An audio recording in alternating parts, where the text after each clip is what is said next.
Bueno, y ahora hablamos de embarazos de alto riesgo, cómo evitarlos, la importancia de la prevención y el control.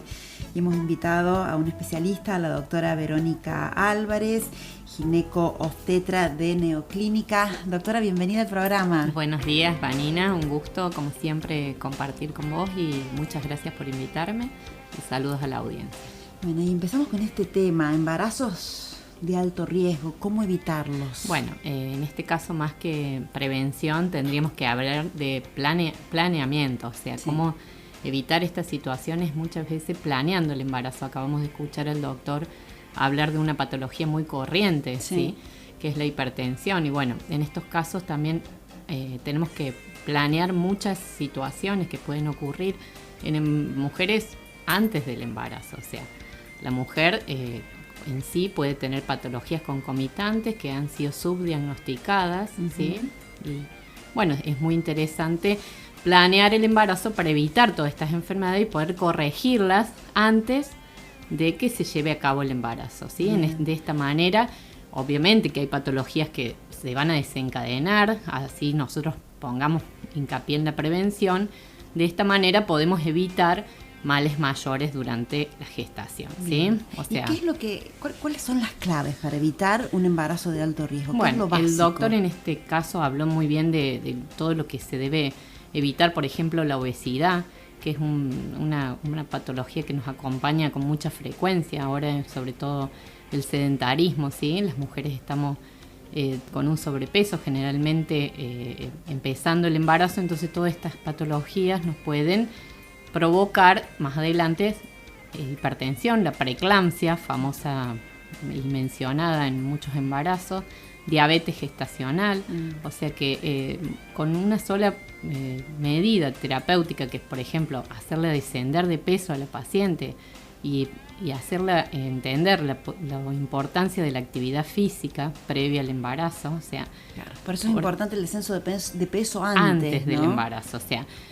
nosotros generalmente hacemos hincapié, o las pacientes nos preguntan con mucha frecuencia cuántos kilos tengo que engordar yo en el embarazo, pero lo importante es prevenir esto con el descenso de peso si hay un sobrepeso, ¿no? Evidentemente, si no lo hay, no se tendrá que tomar esta medida.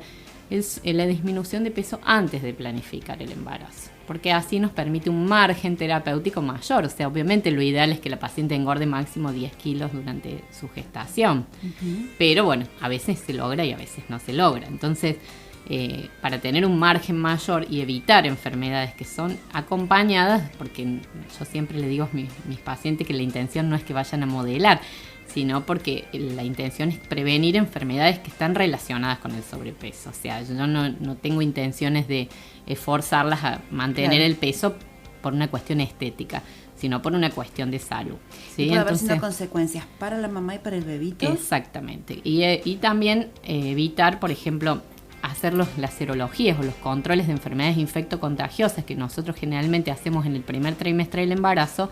Eso se debiera hacer antes de embarazarse. ¿Por qué? Porque si yo tengo una enfermedad infectocontagiosa por que ejemplo, está activa, aguda, un citomegalovirus, o estoy cursando una enfermedad como una rubiola, o sea, debería evitar embarazarme. O sea, y también es importante saber si ya han tenido este tipo de enfermedades para no preocuparnos en caso de que en el embarazo aparezca alguna sintomatología relacionada con estas enfermedades infecciosas, ¿sí? O sea, generalmente nosotros pedimos serologías de HIV, incluso hepatitis B, que se piden para saber si está cursando en este embarazo esa enfermedad, pero lo ideal sería anticiparse y saber si ya la han tenido la enfermedad y si se puede evitar con esto un embarazo de alto riesgo, ¿sí? Claro. Y una vez que ya la paciente concurre embarazada, también hay medidas para predecir, incluso en el primer trimestre de embarazo, si van a ser pacientes que van a tener un embarazo con una preeclampsia, un embarazo con un retardo de crecimiento, ¿sí? ¿Qué es un embarazo con una preeclampsia? Es un embarazo con una hipertensión sobreagregada, ¿sí? O sea, ahora hay métodos de tamizaje, así como nosotros con los métodos de tamizaje prevenimos o sabemos de antemano cuando va a tener alguna cromosomopatía, ¿sí? Tradúcanos, estamos hablando de un bebé con un síndrome de Down o con alguna de las otras enfermedades genéticas menos conocida, ¿sí? Pero ahora ya podemos saber en el primer trimestre del embarazo si esta mamá tiene un riesgo agregado de estas enfermedades, ¿sí? Además de las enfermedades cromosómicas, de las enfermedades como diabetes o preeclampsia, ¿sí? ¿Y esto se hace a través de análisis de sangre, toma de presión arterial? ¿Cómo? Esto se hace, esto que te estoy diciendo, el tamizaje se hace con un control bioquímico y con un control de ecográfico, ¿sí? O sea, en el primer trimestre de embarazo, por medios ecográficos que ya han sido estudiados y se puede discernir que un embarazo que tenga algunas características, como son, por ejemplo, la transnucencia nucal aumentada, que tenga o no hueso nasal este bebé durante esta ecografía del primer trimestre, nos puede predecir la posibilidad de alguna enfermedad a futuro, ¿sí? Y pruebas bioquímicas, donde sacamos sangre a la mamá, o sea que es poco invasivo, nos pueden decir la posibilidad también de estas cromosomopatías o el riesgo de que vaya a tener en un embarazo más avanzado preeclampsia, diabetes gestacional. Esto se relaciona con estudios de laboratorio específicos, ¿sí? Su unidad beta libre, bueno, no vamos a confundir acá la audiencia, pero pruebas de laboratorio específicos que nos van a predecir el riesgo, igual relacionado con la edad materna, ¿sí?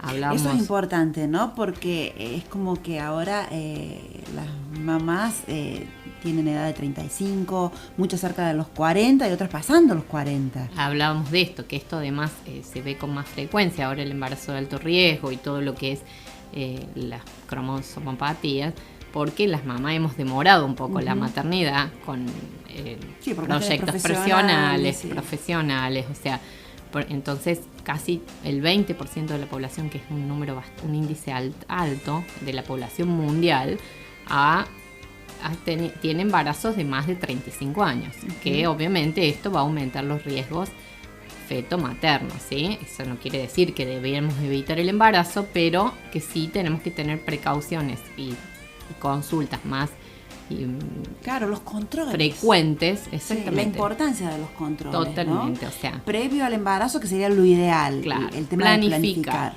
Y si no se pudo hacer esto y aparece el embarazo, ¿cada cuánto una embarazada tiene que controlarse? Bueno, eso depende de la edad gestacional, Vanina, de la embarazada y de los factores de riesgo que estamos mencionando. O sea, uno apenas tiene el primer contacto con la paciente, hace un pronóstico de lo que va a ser este embarazo, o sea, por el interrogatorio, por los factores de riesgo, como decía el doctor, familiares, por los antecedentes, por la edad y por todo este tamizaje que se puede hacer, se va a caracterizar el embarazo de bajo riesgo o de alto riesgo. Entonces va a requerir mayor o menor control. Generalmente hasta una edad del embarazo avanzada, con una vez al mes que la paciente concurra a control y cumpla con las medidas que se le indican, es suficiente.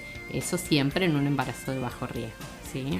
O sea que esto va a determinar el grupo, vamos a clasificar el grupo de acuerdo a las necesidades de control que tenga. Claro, pero aunque sea un embarazo de alto riesgo, las posibilidades que hoy tiene y ofrece la medicina acá en Río Cuarto de acompañar a la mamá y al bebé, ¿no?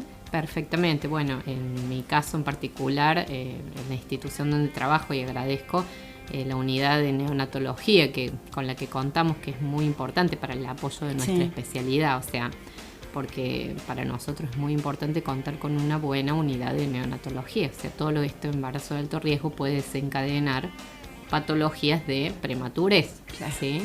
Y otras patologías concomitantes que los bebés necesitan una asistencia especial, además de las mamás. O sea que la unidad de neo y la unidad de terapia intensiva con la que se cuenta en la neoclínica es muy importante para nuestro apoyo obstétrico, o sea, para el trabajo que nosotros desarrollamos.